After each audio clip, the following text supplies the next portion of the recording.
Shalom sahabat LTVC, dimanapun Anda berada, senang bertemu kembali dalam ibadah kita pada hari ini. Memasuki tahun 2022, kita telah melewati tahun 2021. Kita mengucap syukur kepada Tuhan atas semua anugerah berkat kasih-Nya yang telah diberikan kepada kita. Tema sharing kita hari ini adalah menjaga perjanjian dengan Tuhan. Kita baca di Galatia 3 ayat 26 sampai 29. Sebab kamu semua adalah anak-anak Allah karena iman di dalam Yesus Kristus. Karena kamu semua yang dibaptis dalam Kristus telah mengenakan Kristus. Dan dalam hal ini tidak ada orang Yahudi atau orang Yunani, tidak ada hamba atau orang merdeka, tidak ada laki-laki atau perempuan, karena kamu semua adalah satu dalam Kristus Yesus.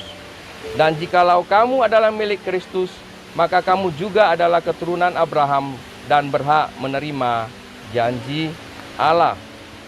Ayat ini berbicara mengenai janji yang akan kita terima, di mana janji itu diberikan kepada Bapak Abraham.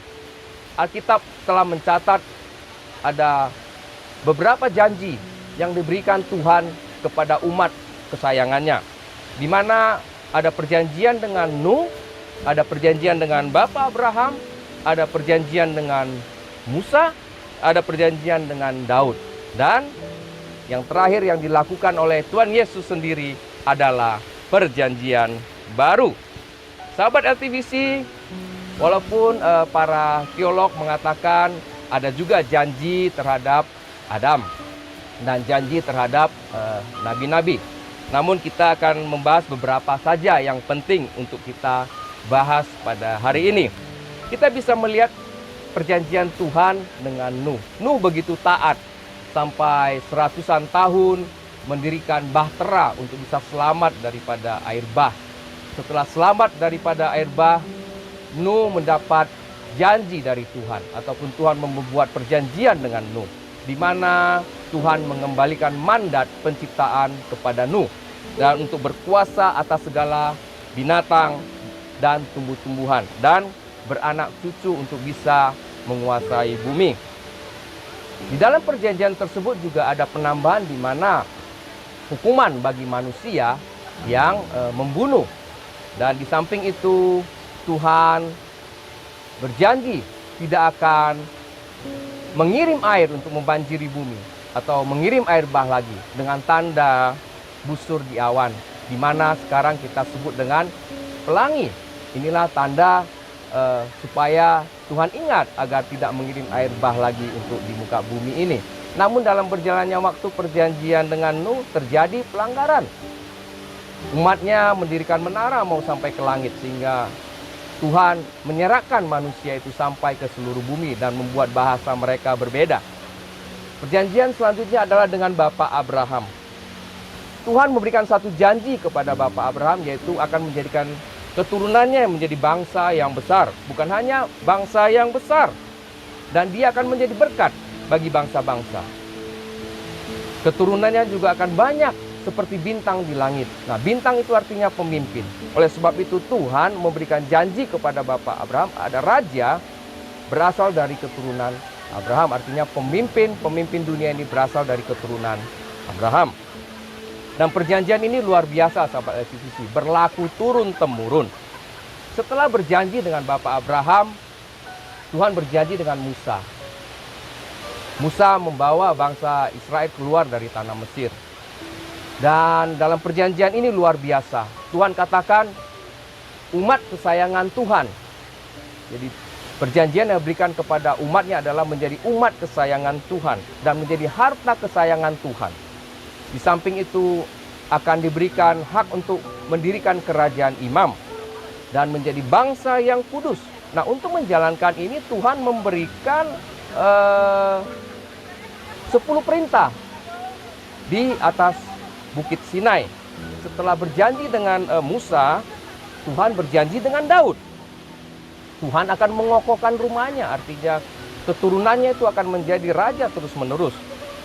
Anak Daud akan menjadi raja luar biasa sekali. Tetapi apa yang Tuhan berikan supaya itu bisa terjadi? Ada aturan ataupun ada syarat ataupun ada ketentuan di dalam perjanjian tersebut, di mana harus mentaati firman Tuhan supaya keturunannya itu bisa menjadi raja seterusnya. Dan kasih setia Tuhan itu tidak akan meninggalkan keluarga Daud.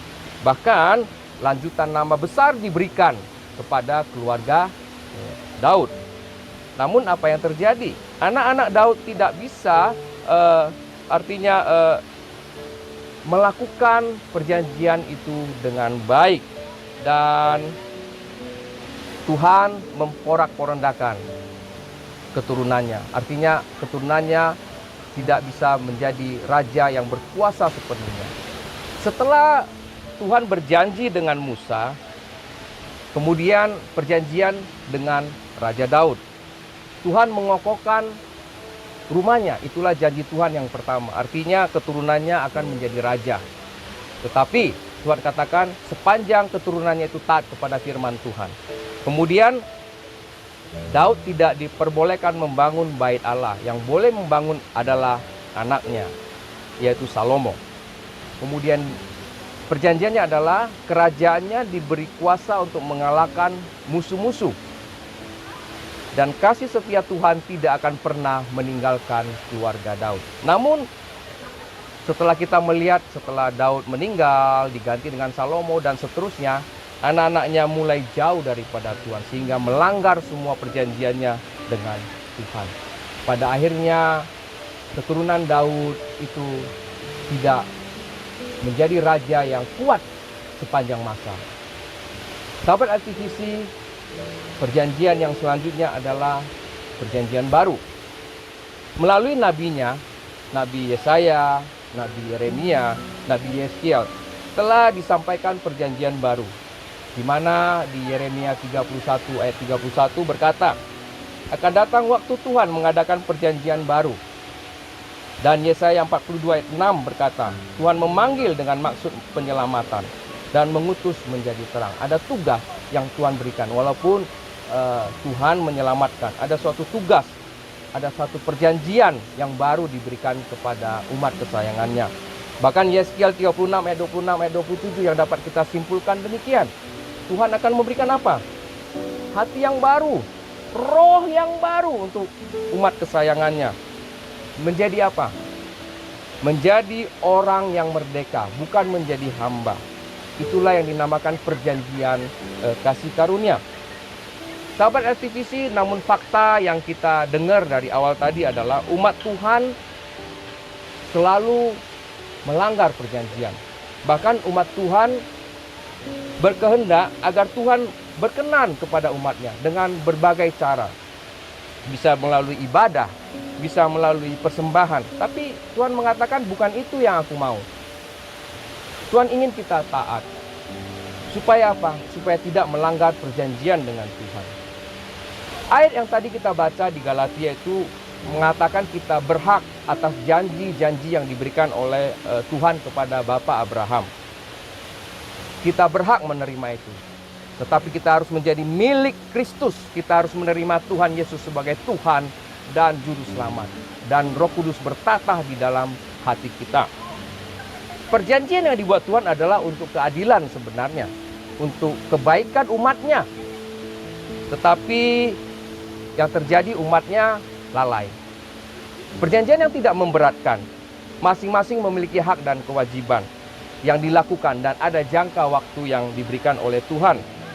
Dan Alkitab mencatat, walaupun pelanggaran itu terjadi, Tuhan tetap memberikan pengampunan kepada manusia.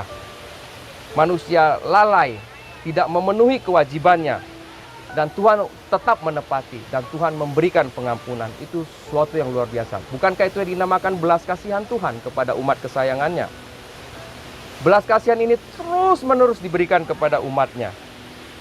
Dan perjanjian ini selalu ada subjeknya, ada orangnya. Kita ini sebagai umat kesayangan Tuhan, atau orang-orang pilihan Tuhan, memiliki satu kewajiban untuk menjaga perjanjian dengan Tuhan. Bagaimana caranya kita bisa menjaga perjanjian Tuhan? Tentunya kita harus melihat pengorbanan Tuhan Yesus. Yang pertama, iman yang tertuju kepada Tuhan. Ibrani 11 ayat 6 berkata, tanpa iman orang tidak bisa berkenan kepada Tuhan. Iman kita memang harus tertuju kepada Tuhan. Pengampunan itu terjadi atas dasar iman, sahabat LTVC. Semua dosa kita, pelanggaran kita yang lalu sudah dibayar oleh Tuhan Yesus di atas kayu salib. Semua pelanggaran yang terdahulu diselesaikan oleh Tuhan dengan tuntas. Kasih karunia diperoleh berdasarkan iman, sahabat LTVC. Kesembuhan untuk tubuh kita diperoleh berdasarkan iman, sahabat LTVC. Bahkan begitu juga kebutuhan-kebutuhan yang kita dapat melalui iman kita. Yang kedua, memiliki pengharapan kepada Tuhan. Tuhan tidak pernah memberikan janji jalan itu mulus. Tuhan tidak pernah memberikan janji kita hidup tanpa tantangan. Tuhan tidak pernah memberikan janji kita hidup tanpa persoalan. Justru itulah yang membuat kita kuat, itulah yang membuat kita belajar, itulah yang membuat kita bisa naik iman kita dari satu tingkat kepada tingkat yang lain. Alkitab mencatat ada banyak bencana alam, ada bahaya, ada penyesatan. Tentunya kita akan terus berharap kepada Tuhan untuk mendapat perlindungannya. Bahkan di Efesus 5 ayat 11 berkata, kita diminta janganlah turut mengambil bagian dalam perbuatan-perbuatan kegelapan yang tidak berbuahkan apa-apa, tetapi sebaliknya telanjangilah perbuatan-perbuatan itu, atasi perbuatan daging. Sahabat LTVC, perbuatan daging yang tertulis di Galatia 5 19 sampai 21. Kita harus mengatasi semua perbuatan daging.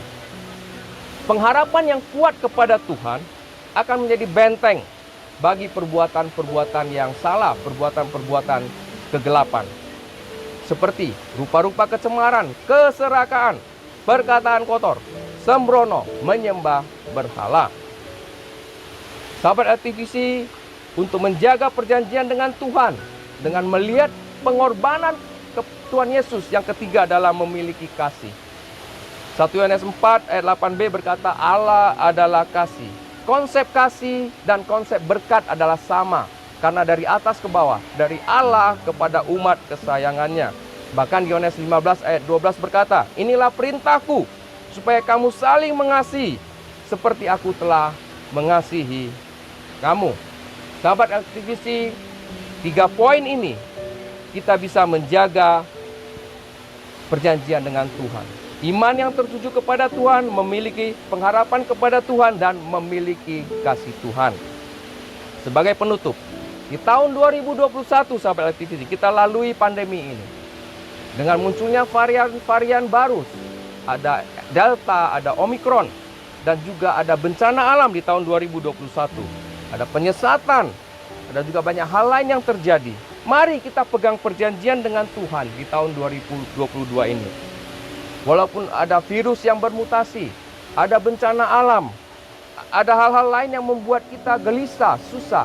Mari, sahabat LTV, kita bertobat, kita berbalik kepada Tuhan. Kita taati perjanjiannya, kita berdoa kepada Tuhan, minta perlindungan Tuhan untuk melindungi Indonesia, untuk melindungi warganya, untuk melindungi pejabatnya, untuk melindungi alamnya Tuhan. Dan akan muncul banyak orang-orang benar di Indonesia.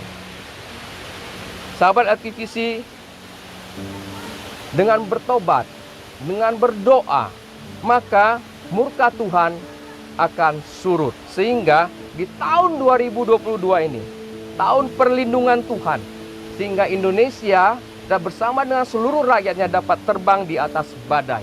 Kita melewati tahun 2022 dengan perlindungan Tuhan yang luar biasa.